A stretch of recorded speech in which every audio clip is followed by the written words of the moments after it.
আমরা এই পাওয়ার ব্যাংকটা ভাঙতে ট্রাই করছিলাম, পিছন দিয়ে আমরা কিছু করতে পারছি। এখানে আমার হাতে MI এর 10,000 mAh এর একটা পাওয়ার ব্যাংক আছে।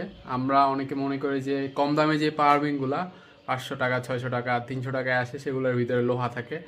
আসলে এটার ভিতরে লোহা আছে কিনা এটা আজকে আপনাদেরকে চেক করে দেখাবো। পুরো পাওয়ার ব্যাংকটা আজকে আনপ্যাক করবো। তো আমাদের একটা ড্রাইভার লাগবে অবশ্যই পাওয়ার ব্যাংকটা খোলার জন্য।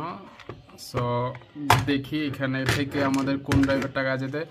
আমি ব্যাক সাইড দিয়ে খুলবো, কারণ ফ্রন্ট সাইডে এখানে সার্কিট বোর্ড আছে। সো এটা নষ্ট করার কোনো প্রয়োজন নাই। আর একটা কথা, এটা হচ্ছে একটা স্ক্রু ড্রাইভার সেট।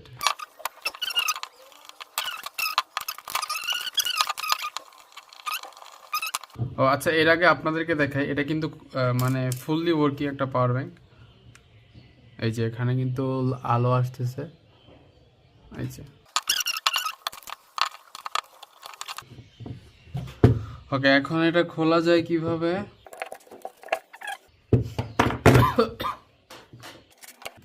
সাবধানে খুলতে হবে এটা।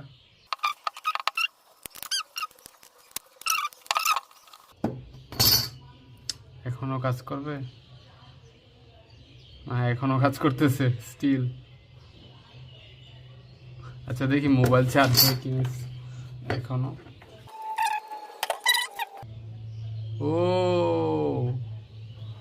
অস্থির, স্টিল চার্জিং দ্য মোবাইল, সেরা। তো আমরা এই পাওয়ার ব্যাংকটা ভাঙতে ট্রাই করছিলাম, পিছন দিয়ে আমরা কিছু করতে পারছি, এখান দিয়ে খুলতে পারছি। দেন এখানে আমরা যেটা ডায়াগনোস করলাম, মানে যেটা বুঝতে পারলাম স্কেল দিয়ে, ভিতরে কোনো লোহা নাই, বাট পুরাটাই হচ্ছে একটা ব্যাটারি আর স্টিল চার্জ হইতেছে। এই পাওয়ার ব্যাংকটার মনে হয় যে অনেক সময় হয়ে গেছে, এই জন্য আর কি এখনও কাজ করতেছে। তবে ব্যাটারি যে ব্যাকআপ মানে পাওয়ারটা, এটা কমে গেছে, ব্যাকআপ খুবই কম থাকে।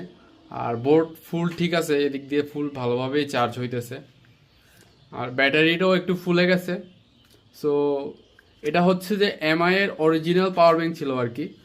তবে যে পাওয়ার ব্যাংকগুলো 300 টাকা, 400 টাকা, 500 টাকায় পাওয়া যায়, ওগুলার উপরে কোনো রিলায়েবিলিটি নাই, আর ওগুলোর উপরে লোহাই দিতে পারে আপনাকে। তবে এই পাওয়ার ব্যাংকটা আমরা ভিতরে কোনো লোহা পাই নাই, আর পুরাটাই একটা ব্যাটারি ছিল।